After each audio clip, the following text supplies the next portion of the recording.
Si Brother Pete to ah. Oh, Brother Pete! Hello, Sir Nax. Kamusta? Natanggap mo na ba yung Thomas Loretti na pinadala ko dyan sa'yo? Oo, Ayos naman ang fit. ang ganda ng fit at quality talaga. Ang tagal mong dito mawag ah. Mukhang mahirap-hirap yung itatanong mo ah. Ano ba yon?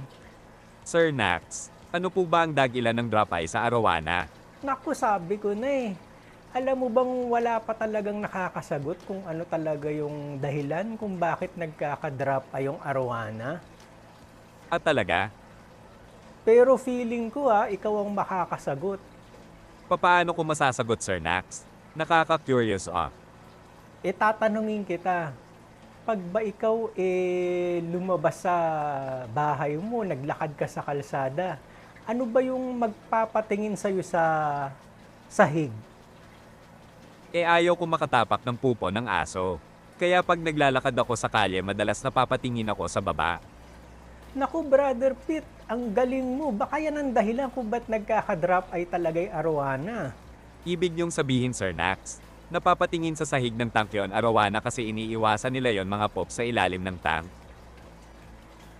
May sense yung sinasabi mo, ha? Kailangan pala palaging walang dumi yung sahig ng tank para di magka-drop eye. Ang galing mo talaga, Brother Pete. Nasagot mo yung mystery ng drop eye. Alien? Alien.